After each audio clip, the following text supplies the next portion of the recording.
Parashat Chaye Sarah. Alors aujourd'hui le shiur, il est que pour réveiller la rachamim d'Akadosh Baruch Hu sur les Paruchurei Yeshiva, qu'il y a une sakana que ils devraient arrêter d'étudier parce qu'ils veulent les engager à l'armée. Alors voilà que le monde y tient sur le niveau de la Torah des Avrechim et des Paruchurei Yeshivot. Alors Kadosh Baruch Hu, il vient à notre aide, et aussi le shiur il est pour la tzlacha, la réussite des soldats qui sont dans le Darom, qui sont dans le sud, ils sont dans le nord, qu'Hachem il les protège, que Kadosh Baruch Hu il fasse la guerre pour eux, Bezrat Hashem. Alors dans la paracha, on a tout le inyan que Eliezer il part chercher un shidur pour Yitzhak. Il faut trouver une kala pour Yitzhak. Et Avraham Avinu, il a trouvé bon de demander de faire cette mission à Eliezer, son serviteur. Alors, je voudrais comprendre, mais pourquoi Avraham, il a trouvé que Eliezer pour aller chercher une femme à Yitzhak. La maison d'Avraham, elle était pleine. Il aurait pu trouver quelqu'un d'autre. Qu'est-ce qu'il y avait dans Eliezer de spécial que lui, il était mamash adapté à cette mission-là? Il faut comprendre. Aussi, il faut comprendre. On voit que Avraham Avinu, quand il demande à Eliezer, tu vas chercher une kala pour Yitzhak, alors Avraham Avinu, il fait jurer Eliezer de ne pas prendre une femme kénaanite de Kénaan. Pourquoi? Parce que Kénaan, ils sont maudits par rapport à Noach, qu'il a maudit le Zera de Cham. Donc c'était pas matim. Baruch lo mitchaber le Haruch. Yitzhak, il est béni, alors que Kénaan, ils sont maudits. Donc c'est pas matim qu'on prend une kala qui est Arura, qui est maudit Chas Shalom pour Yitzhak. Donc il fait jurer, Avraham il fait jurer Eliezer de ne pas prendre une isha kénaanite et là d'aller prendre la maison de son père qui était à Aram, Naharaim là-bas. Alors moi je voudrais comprendre si Eliezer c'était son serviteur. Et on sait que c'était le serviteur le plus Neeman, il était le plus qui pouvait compter dessus, le plus de confiance. C'était l'évêque le plus confiant de Avraham Avinu. Si c'est comme ça, pourquoi Avraham il avait besoin de le faire jurer? Arrête, c'est mon serviteur, ce que je lui dis il fait. Donc je lui dis attention, tu vas pas prendre une Kénaanite. Tu prends que de la maison de ma maison où j'ai grandi. Dès que Eliezer il va faire ce qu'il faut, il n'a pas besoin de le faire jurer. Pourquoi il a besoin de le faire jurer? À quoi ça sert? On sait qu'on ne jure pas comme ça. S'il n'y avait pas besoin, Bémet, il n'y avait pas besoin de jurer, Avraham il n'aurait pas fait ça. Alors quand il y avait un besoin de jurer, de le faire jurer. Ça c'est la deuxième question. Troisième question qu'on veut comprendre.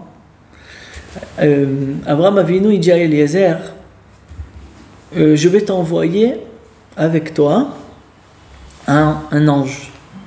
Il y a un ange qui va être derrière toi ou devant toi pour t'aider à trouver une femme pour Yitzhak.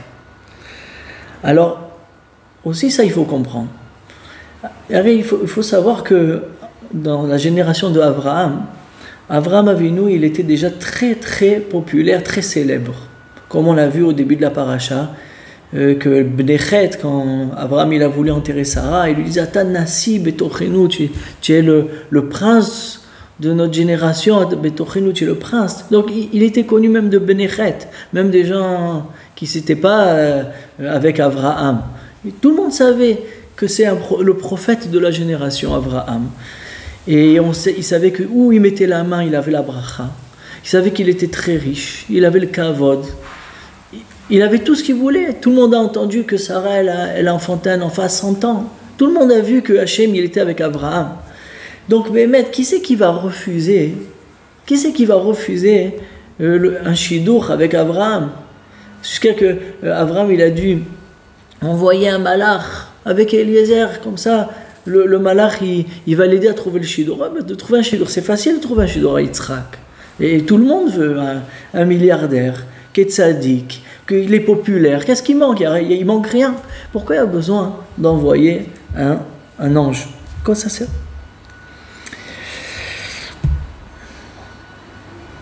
Dernière question que je veux comprendre, c'est que quand Eliezer il est arrivé là-bas à Aram Naharaim, et vers le soir, comme ça il y a marqué, alors il a demandé à Kadosh Baruch Hu que si la Bachora, la fille, elle va lui dire tu bois, si Eliezer va lui demander est-ce que tu peux me donner de ta cruche, et elle va lui dire je te donne de ma cruche et en plus je donnerai à boire à tes chameaux, alors on pourra décider de ça que c'est vraiment la fille adaptée à Yitzhak le tzaddik. Et il demande le Al-Shikh HaKadosh, mais on voit des gens des fois qu'ils ont beaucoup de chesed, ils font plein de chesed, mais de l'autre côté ils font n'importe quoi. Ils sont dans les autres midot, ils sont très forts dans le chesed, mais dans les autres midot ils sont très mouchratim, ils sont pas du tout bien. Il y en a des gens comme ça. Donc il demande à la Shira Kadosh, même si elle va lui dire allez bois et aussi tes chameaux je fais boire, ça va, si tu as décidé que c'est vraiment la fille adaptée, c'est sûr que c'est elle pour Yitzhak, mais Yitzhak imagine que le tzaddik que c'est. Pour arriver à son degré, il faut vraiment être d'une qualité exceptionnelle. Donc parce qu'elle va lui montrer que ouais, aussi tes chameaux ils vont boire, c'est ça qui va faire que tu vas décider qu'elle est pour elle. Du coup il a sorti de 2 bracelets, il a sorti des boucles d'oreilles, il a marqué dans le Midrash qu'il y avait une pierre précieuse énorme dans la boucle d'oreille. Et de ça, donc c'était énormément d'argent. Et non, pour lui, Eliezer, c'est clair, si c'est bon, si elle fait ça, c'est qu'elle est adaptée pour Yitzhak. Il faut comprendre ici où il est qu'est-ce qui se cache derrière ça. Voilà, c'est ça qu'on veut comprendre. Donc, alors, avant d'expliquer tout ça, on a besoin de mettre quelque chose en place. Il faut savoir que Yitzhak Avinu, il a une place très importante dans l'Oam Israël, pour qu'il y ait une suite au Am Israël. À part qu'il a engendré l'Oam Israël, mais dans sa mida, lui, et ce qui était la personne de Yitzhak, ça a amené tout le futur du Dieu Am Israël. Je vais m'expliquer ce que ça veut dire. Elle dit la Gemara dans Shabbat, Daf Petat Amud Bet, elle dit comme ça quelque chose d'exceptionnel. Akadosh Baruch Hu, il va venir à la fin, quand il va décider d'amener le Mashiach. Juste avant, il va aller voir Abraham. Il dit Abraham, je veux amener la Géoula au Am Israël, mais ils ont fauté Am Israël. Qu'est-ce que je fais? Comme ça, il va dire Hachem Yitbarach Abraham. Abraham, il dit à Hachem Yitbarach, s'ils ont fauté, punis-les. Punis-les. Voilà. Bon, Akadosh Baruch Hu, il a laissé Abraham, il est parti chez Yaakov. Yaakov, tes enfants, ils ont fauté. Et je veux leur amener la Géoula, comment on fait? Yaakov, il dit, ben, punis-les. Quand tu punis, ton Shem d'Akadosh Baruch Hu, il s'élève parce qu'on voit que le monde il n'est pas efker et que le Am Israël pour arriver à la Géoula il faut qu'il soit apte, c'est normal. Ok, Akadosh Baruch Hu, il est marqué dans la Gemara, il est parti chez Yitzhak. Il a dit Yitzhak, tes enfants ils ont fauté, je veux leur amener la Géoula. Alors Yitzhak il dit à Akadosh Baruch Hu, mes enfants, mais c'est tes enfants aussi. Comme ça, Yitzhak, il dit, Akadosh Baruch Hu, c'est pas que mes enfants, c'est tes enfants à toi aussi. Et en plus, après, alors Yitzhak, il commence à dire à Akadosh Baruch Hu, tu sais, en plus, si on fait le compte avec quelqu'un, quand toute sa vie, il vit, la moitié de sa vie, il dort, et, il a aussi un chélek, une partie de sa vie, il mange, il boit, il fait les loisirs, il est obligé de travailler pour amener sa parnassa, et il va faire ses besoins, tout ça. Si tu enlèves tout ça, il reste un quart d'une vie. Et dans ce quart-là, tu sais quoi, Hachem Barach, dans ce quart-là, ils ont fauté. Dans un quart de leur vie, ils ont fauté. Alors viens, on fait moitié-moitié. Toi, avec ta rachamim, tu prends la moitié, et moi, Yitzhak, parce que avec mon srout, je prends l'autre moitié. Et il dit Yitzhak, et si tu veux, Hachem, tu dis non, moi, toi tu prends rien, alors moi je prends tout sur moi parce que moi je me suis sacrifié pour toi à la Akedat Yitzhak. J'ai accepté de me faire pour toi, Hachem Yitbarach, pour toi. Et Behemet, Kadosh Baruch Hu, il dit alors j'amène la Géoula en Israël. Donc, si on analyse cette Gemara exceptionnelle, c'est que la Géoula, elle va venir Bisrout Yitzhak. C'est Yitzhak qui va, Pachout, aider à amener la Géoula en Israël. Donc le rôle d'Yitzhak dans l'homme Israël, il est très très important. Et il explique le Rav Moshe Shapira, Zatzal, il dit que pourquoi c'est seulement Yitzhak qui a cette force-là d'amener Bekinyan, si on peut dire avec acquisition, la Géoula. Il dit parce que lui, il dit comme ça, c'est un peu... l'explication elle est la suivante. En vérité, un chacun, il vit dans ce monde Bechesed. Il est arrivé ici dans ce monde Bechesed.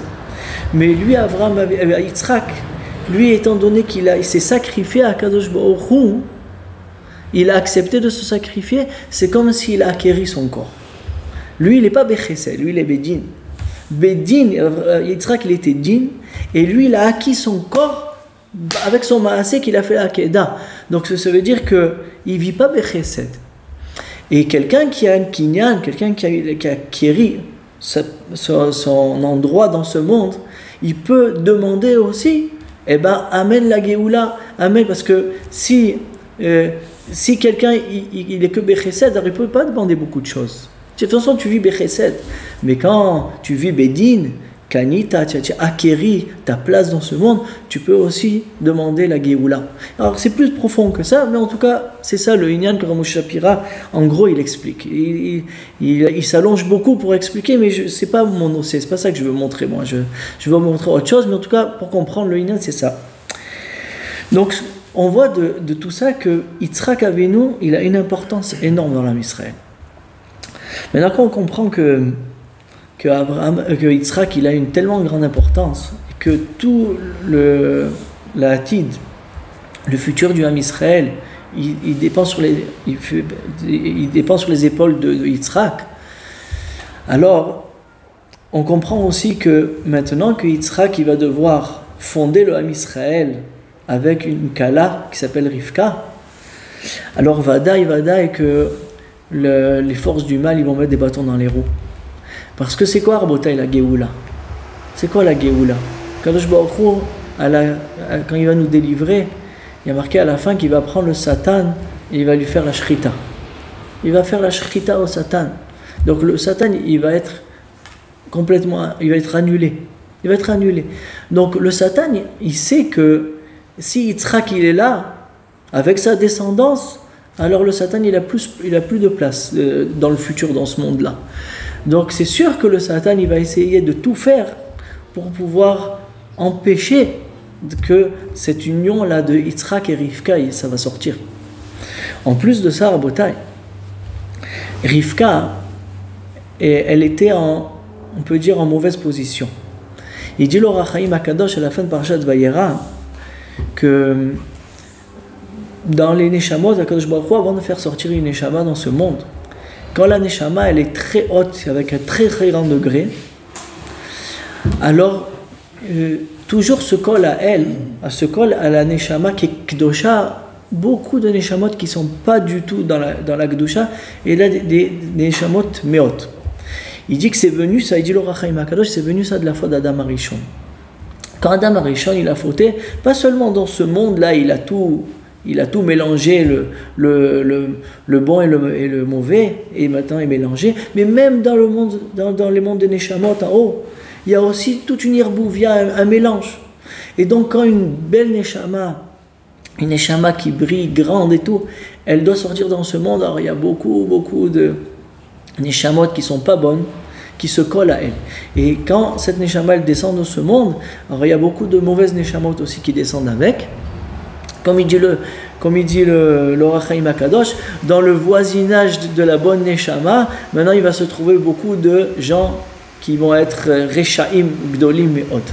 Donc c'est pour ça des fois on peut voir des fois une grande neshama, un grand tzaddik qui a vécu entre des ronces, des gens qui sont des ronces. C'est ça la raison. Donc maintenant c'est ça qui s'est passé avec Rivka, il dit le Ohr HaChaim HaKadosh. Elle était entre des ronces. Elle était en Bethuel. Bethuel c'était son père, grand rachat. La mère aussi c'était une Rechaïte, la mère de Rivka. Le frère, il n'y avait pas plus rachat, c'était Lavan. Le frère de Rivka, c'était Lavan, il n'y avait plus rachat que Lavan. Lavan, c'est Bilham. C'est Bilham, la descendance de Bilham. Il n'y avait plus rachat que Lavan. Il n'y avait pas. Donc elle s'est retrouvée dans les plus grandes ronces qu'il pouvait avoir. Donc maintenant, ce qui s'est passé, c'est que maintenant, Abraham Avinu, il sait qu'il faut aller chercher Rivka.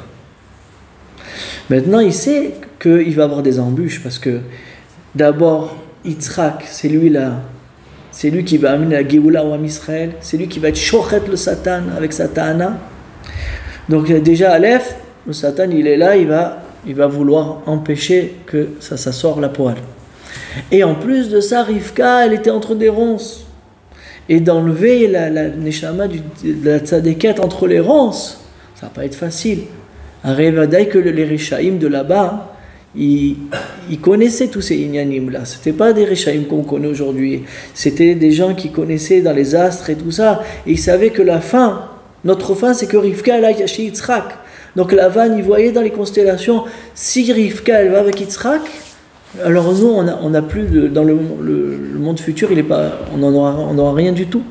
Donc c'est sûr qu'il va avoir des grosses bâtons dans les roues. Alors maintenant qu'on a compris ça à Botaï, on va comprendre beaucoup de choses et on va essayer de répondre à toutes les questions. Donc maintenant, Avraham Avinu, étant donné qu'il sait ce problème-là, alors il a appelé Eliezer.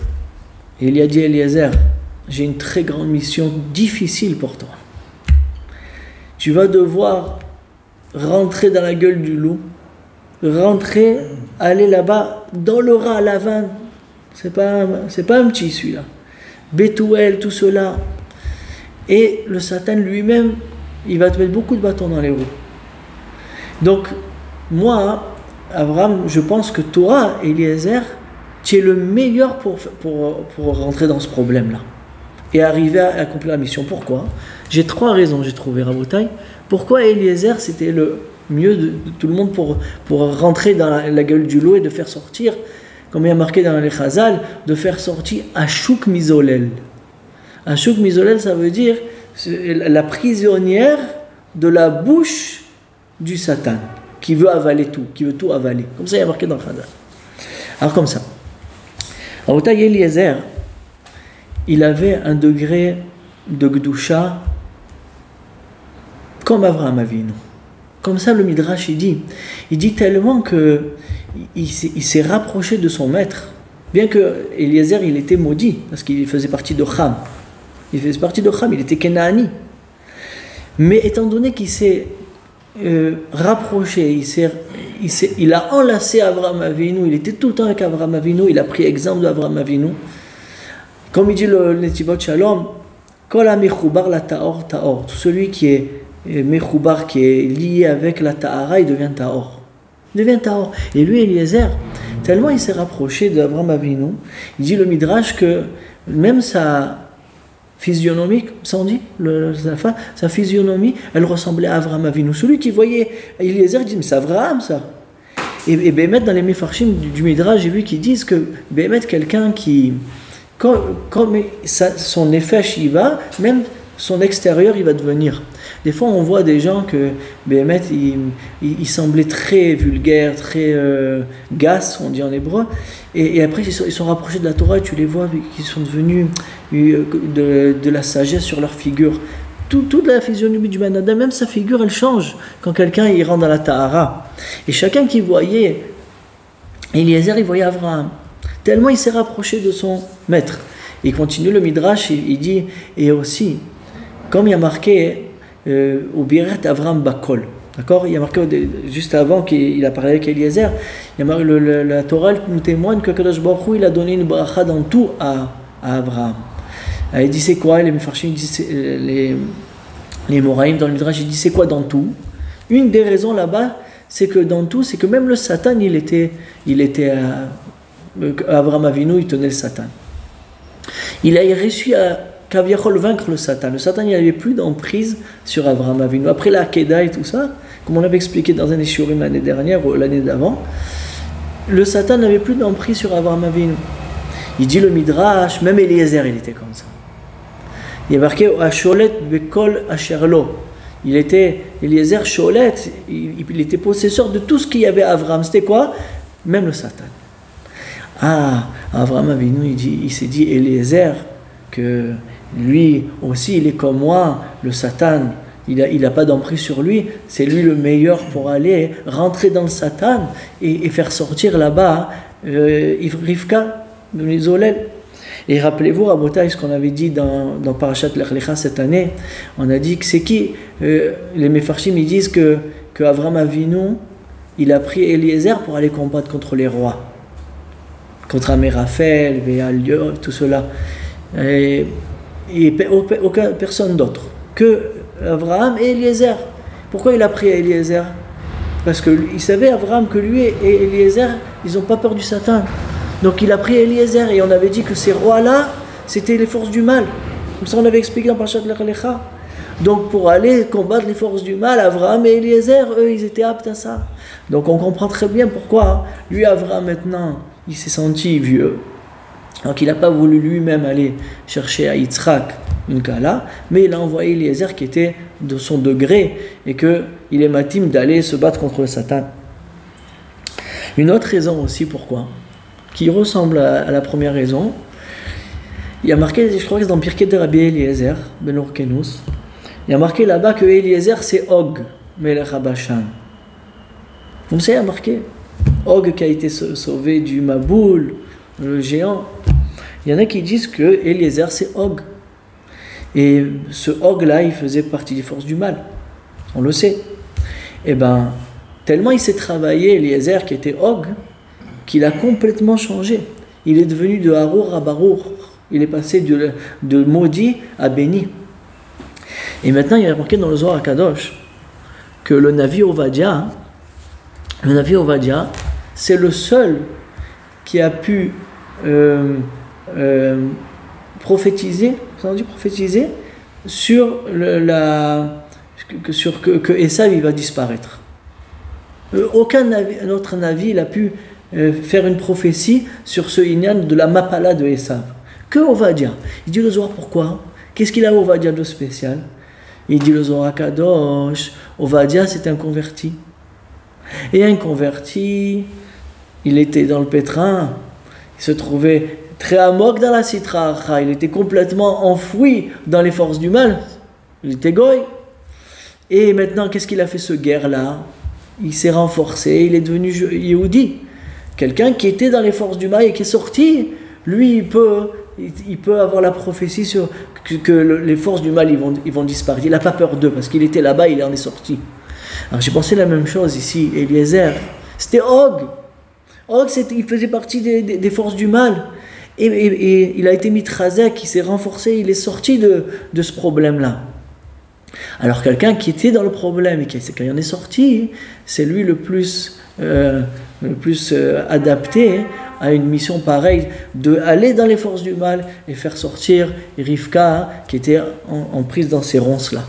Comme ça, je pense, entre deuxième raison. Une troisième raison que j'ai pensée, et elle est un peu plus profonde que les autres, mais il y a marqué que Eliezer, il était Zekan Beto. Zekan, on l'appelle le vieux de la maison. C'est pas trop mouvant pourquoi on l'appelle Zaken. Qui dit qu'il était Zaken? Et on sait que le Malach Matat, on en a déjà parlé plusieurs fois de le Malach Matat, c'est le Malach qui gère ce monde. Hachem il donne à ce Malach-là, cet ange-là, de gérer le monde. Il s'appelle aussi Zaken. Il s'appelle Nahar, mais il s'appelle aussi Zaken. Comme ça, il est marqué dans le Zohar. Donc, en vérité, l'ange qui gérait Eliezer, c'est le malach Matat.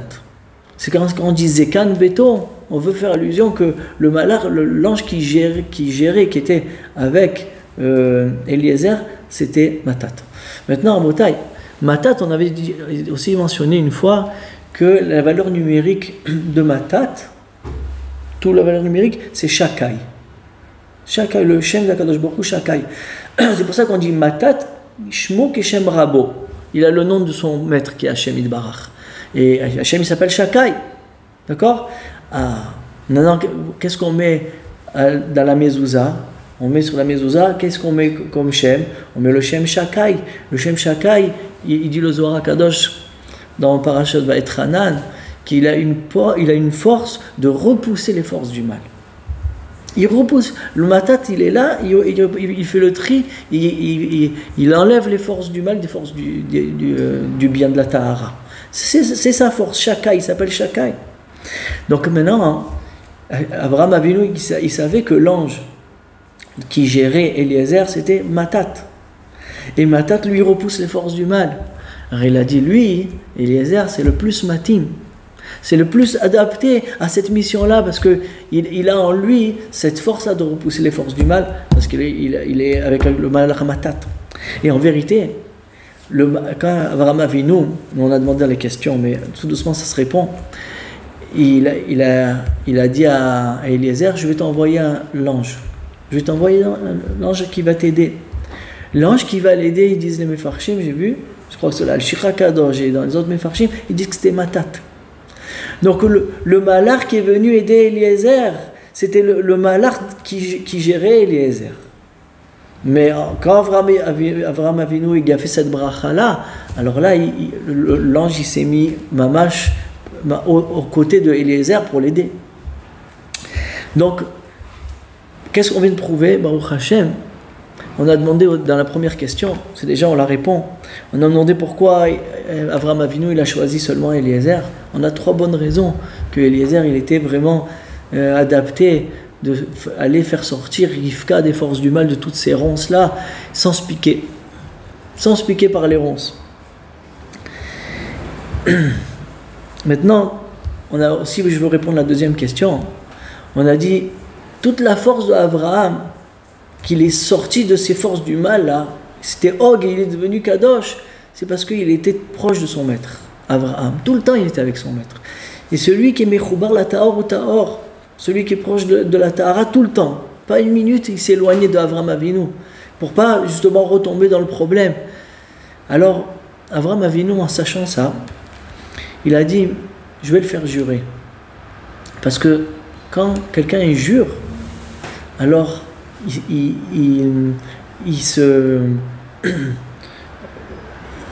ça veut dire il s'investit en jurant de tenir la parole de celui qui te fait jurer. Et Avraham il voulait que même quand Eliezer il va partir loin d'Avraham, il va partir à Aram Naharaim, il sera toujours en lien avec Avraham grâce à la Jvoa. Comme ça, je pense que la Jvoa, ça a aidé qu'il soit toujours en lien avec Kol HaMechoubar la Tahor Tahor, tout celui qui est proche de la Tahara. Et cette Jvoa, ça a fait qu'il était proche de la Tahara. Donc ça explique pourquoi aussi il a fait jurer. Donc et aussi on a demandé dans la 3e question, on a demandé pourquoi il a besoin d'un malach. Arrête, tout le monde il veut se rapprocher de Avraham Avinu, oui, tout le monde sauf le rat. Le mal non, parce que le mal il sait qu'Avraham Avinu c'est lui qui va, avec Yitzhak c'est lui qui va amener que le rat il va disparaître, la Tid Lavo, et étant donné que Rivka elle était à l'intérieur des forces du mal, dans les ronces des forces du mal, alors va dire que les forces du mal il n'allait pas le laisser, bien que Avraham Avinu il est riche et tout ce que tu veux, mais le Satan il sait que c'est sa fin, Avraham Yitzhak c'est sa fin, donc va dire qu'il ne va pas le laisser, c'est Mouvan. Maintenant, en sachant la mission tellement qu'elle est difficile, alors Avraham Avinu il a envoyé le malach Matat, qui est le malach qui repousse tout le rat, il a repoussé grâce à ça, il a permis à Eliezer, il a donné la force à Eliezer de rentrer dans le rat et de le repousser. Donc on comprend pourquoi aussi il y avait besoin de ce malach là. C'était pas évident. Le malach matat, Shakai, il repousse les forces du mal. Maintenant, regardez, c'est pas fini. Maintenant, on va voir dans la suite que Eliezer, il a tout fait pour contrer les forces du mal dans sa mission. On voit d'abord que quand il commence à partir avec les chameaux, il part avec les chameaux d'Abraham et qu'il fait une fila à Kadosh Baruch Hu. Il fait une fila à Kadosh Baruch Hu, aide-moi, fais-moi accomplir ma mission. Bisrout Avraham. Il a une fila rabotai. On apprend dans la Gemara de Brachot, c'est comme un korban. Aujourd'hui, quand on n'a pas de korbanot, la tfila, elle est à la place des korbanot. Quand tu amènes un korban, tu fais monter Reach Nichoach la Kadosh Baruch Hu. Eliezer, il a voulu réveiller la Rachamim de Kadosh Baruch Hu en faisant une tfila. Cette tfila, c'est comme s'il avait mis un korban à Kadosh Baruch Hu. Maintenant, on sait que dans la Kabbalah, comment ça marche. Quand tu fais monter le korban, Kadosh Baruch Hu, il fait descendre l'abondance. Grâce à cette tfila, il a fait descendre l'abondance à son ange, qui est Matat. Il a donné des forces à Eliezer, il a donné des forces à l'ange de venir l'aider. Et maintenant, dans cette fille-là, il a dit Anochi Omed à la Ma'ayan. Il dit Rabbeinu Bechaye, pourquoi il a dit Anochi? Pourquoi il a ce mot Ani? Moi? Pourquoi Anochi? Ça veut dire aussi moi. Mais c'est d'une autre. Il dit, le Rabbeinu Bechaye, il a voulu réveiller la Rachamim d'Akadosh Baruch Hu en disant Anochi, tu sais, Kadosh Baruch Hu, il va sortir de cette union de Yitzhak et Rivka que les Bnei Israël vont recevoir la Torah. Comme il y a marqué dans les Asarat Adiberot, Anochi Adonai Elohecha, qui c'est qui va recevoir tes Asarat Adiberot, tes 10 commandements, si c'est pas le Ham Israël, fais-moi réussir ma Messima. Donc on voit que Eliezer s'est préparé à la Tfila, il a révélé la Rachamim d'Hachem, il a donné des forces à son ange. Il a réveillé la Rachamim d'Hachem par rapport à que la Torah, il faut qu'elle soit reçue par le Zéradé. Tout ça, ça fait que tu contres les forces du mal. Pour contrer les forces du mal, il faut beaucoup de réveiller la Rachamim d'Hachem. Et c'est ça que Eliezer, il a fait. Même dans la suite, il y a marqué que quand il a donné, il y a marqué dans Rashi ça, quand il a donné la boucle d'oreille et les 2 bracelets à Rivka, il y a marqué que le poids de la boucle d'oreille était Beka. Et Beka, c'était bidjouk le shiur du Machatzit HaShekel. Il a voulu aussi, en donnant à Rivka un poids pareil dans les tzmidim, il a voulu réveiller le srout du Machatzit HaShekel que les Bnei Israël vont amener dans la suite. Et aussi, dans les bracelets, il y a marqué Asara Zahav, 10 Mishkal de Zahav. Et là, il a voulu réveiller aussi les Sarta Diberot, les 10 Diberot. Donc on voit que il a senti Eliezer qu'il avait besoin de se remplir de srouyot, de réveiller la Rachamim d'Akadosh Baruch Hu avec la Torah qui va le Bnei Israël ils vont recevoir. Sinon, il n'arrivera pas à faire sortir des forces du mal, Rivka. Maintenant, regardez comme c'est niflamé, écoutez bien. Eliezer, il arrive proche du soir, il arrive à l'endroit du puits. Et donc il a fait la tfila à Hachem et tout. C'est la fille qui va sortir, que je vais leur demander à boire. Et elle va me dire, toi bois et aussi tes chameaux. Alors ça sera elle qui sera apte pour Yitzhak, qui soit adaptée à Yitzhak. Alors nous on a demandé dans les questions, on a dit, c'est pas une preuve formelle. Elle peut être bien dans ça et pas bien dans autre chose. Alors ici, quelque chose de très grand. D'abord avec cette fille-là, Eliezer, il dit le Midrash, il a réveillé 2 anges. Il a réveillé l'ange Matat, qui va venir l'aider à aller et revenir. D'ailleurs, il a eu le chemin qui a été raccourci en allant, et aussi en revenant.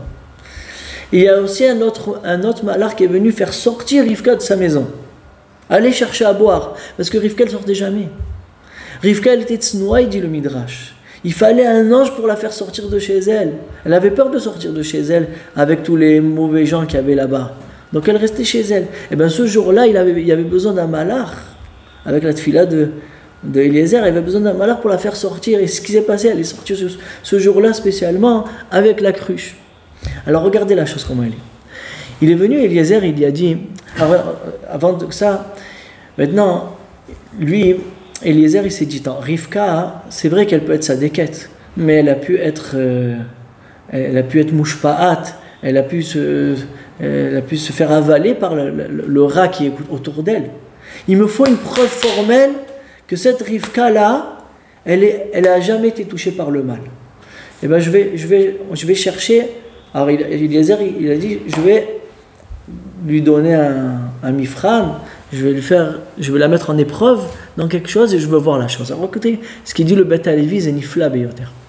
Eliezer, il lui a dit, Rivka, donne-moi à boire de ta cruche. Alors il dit le Beth Alevi, il n'y a pas demandé donne-moi dans mon verre. Verse de la cruche dans le verre. Il a dit fais-moi boire directement de la cruche.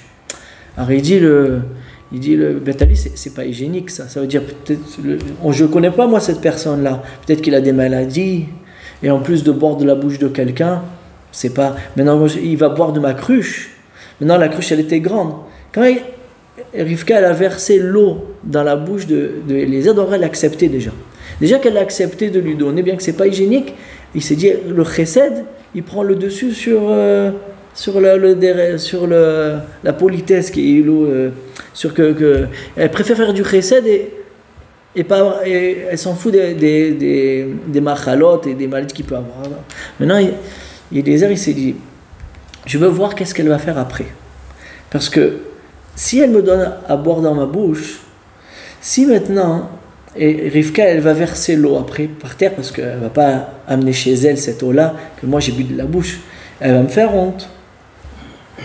Et si elle va prendre la cruche, elle va l'amener chez elle. C'est pas joli d'amener quelque chose que quelqu'un a bu de chez elle. Comment elle va se dépatouiller de ce problème-là? Alors Eliezer, il a dit bon, on irait. Alors Rivka, elle a dit, quand elle lui a donné à boire, elle a dit qu'est-ce que je vais faire avec la cruche? Eh bien, je vais donner au chameau. Au chameau, c'est pas grave. Même si Eliezer il a bu, je peux donner au chameau. Ah, ça, il a vu déjà la chokhma.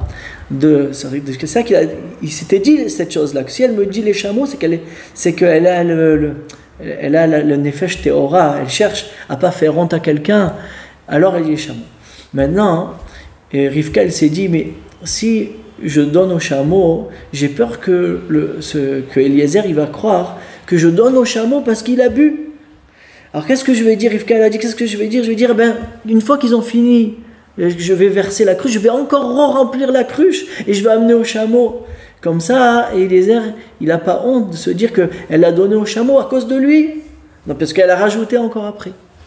Alors Eliezer, il s'est dit, si une personne, elle peut penser à tout ça dans tous les détails, dans tous les détails de ne pas faire honte à quelqu'un et de faire du chesed gamour, alors là il n'y a pas de doute qu'une femme comme ça elle est shlema dans toutes ses midotes, les autres aussi, parce que sinon quelqu'un qui mouchera dans les autres choses il ne fait pas tellement attention à chaque détail pour ne pas faire honte et pour faire plaisir et béchoulé.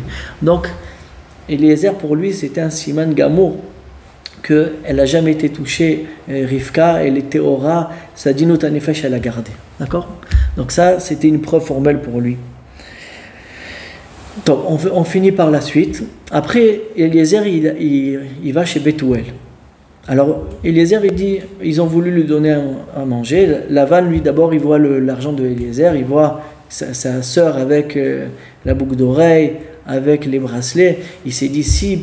parce qu'il lui a donné à boire, il lui a donné tout ça, à moi il va me donner une tonne si je le fais rentrer à la maison. Donc Lavan, à Racha, il avait une mauvaise kavana. Quand il l'a fait rentrer, il a commencé, Eliezer, à dire je veux raconter. Il dit non, mange d'abord. Et ce qui s'était passé, c'est qu'ils lui ont mis du poison. Il y a marqué qu'ils lui ont mis du poison ils vont lui prendre tout son argent. Mais en vrai, ce poison, c'est parce que Lavan et Bethuel, ils connaissaient dans les astres, ils savaient que Eliezer, il allait prendre Rivka pour Yitzhak. Et ça, c'est la fin du mal. Donc ils ont voulu liquider Eliezer. Et lui, Eliezer, que lui, comme on a dit au début, il était déjà rentré dans le mal, il connaissait très bien le petit jeu du mal. Et il lui a dit, non, moi je ne mange pas avant que je parle. Et il a commencé à leur raconter tout ce qui s'est passé. Et que Béhémet, il leur a montré que Hachem, Yitbarach, il a fait des nissim pour que je tombe sur Rivka. Et que c'est Rivka avec les chameaux et tout ce qu'elle a fait. Et maintenant, il est venu le malach qui gardait, le malach d'Eliezer, Matat. Il a changé les assiettes. Et après, quand Eliezer il a commencé à manger, alors c'est Bethuel qui s'est pris l'assiette où il y avait le poison. Et là, il est mort. Mais si, avant ça, le malach il aurait changé et Bethuel il serait mort avant, alors ils auraient dit Lavan et sa mère, ah non mais là elle est elle est en deuil de son père, alors il faut qu'elle reste avec nous. Mais alors que maintenant que Bethuel, juste avant, il avait dit, ah oui, si Hachem il était avec toi, il avait déjà accepté Bethuel que Rivka elle est pour Yitzhak, alors il ne pouvait plus se revenir en arrière. Alors maintenant, quand même Lavan et sa mère, ils ont voulu l'empêcher quand même. Ils ont dit à Rivka, quoi, tu vas pas aller avec lui. Et tu le connais même pas, tu sais pas qui c'est. Alors le Ben Ishra il dit que Eliezer il a dit ne me retenez pas. Si Hachem ne me retenait pas, il dit le Ben Ishra que Eliezer il a dit regardez Bethuel il est mort. Eh ben il y a un de vous aussi qui va mourir. Ou toi, ou la mère, ou Lavan. Comme ça le Ben Ishra il dit. Donc quand dans les mots qu'il a dit Eliezer il les a menacés que le malach qui est avec lui il va tuer un des deux. Alors il dit Ben Ishra, c'est pour ça qu'ils ont dit si c'est comme ça alors on n'a pas le choix de laisser Rivka partir. Donc en tout cas tout ça c'était pour montrer que c'était mamash pas facile de faire sortir Rivka de tout ce inyan. Il fallait les malachim, il fallait des nissim gdolim. Et étant donné que Eliezer lui il était de ce degré-là, il a réussi à faire sortir Rivka et l'a amené à Yitzhak, et de ça il est sorti le Ham Israël, il est sorti la Géoula Atida grâce à Yitzhak comme on a dit au début. Et Baruch Hashem Zachinu Lekol Advarim Atovim. Shabbat Shalom.